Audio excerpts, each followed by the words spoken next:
নমস্কার। প্যারিসের রাতে মন্দিরার সাথে। প্যারিসের রাত মানেই এক রোমাঞ্চ, জীবনের খুশি ও আনন্দ খুঁজে নেওয়ার এক মঞ্চ।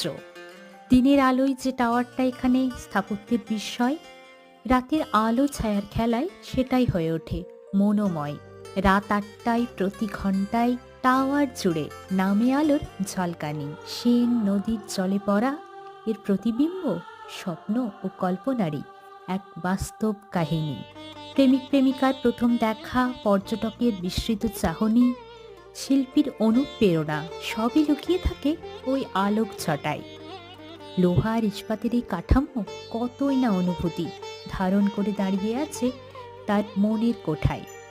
জ্যোৎস্নার চাদরে মোড়া এই আইফেল টাওয়ারে খেলে যখন আলোর ঢেউ, মনে হয় প্যারিসের বুকে দাঁড়িয়ে যেন নক্ষত্রের শঙ্খ বাজায় কেউ।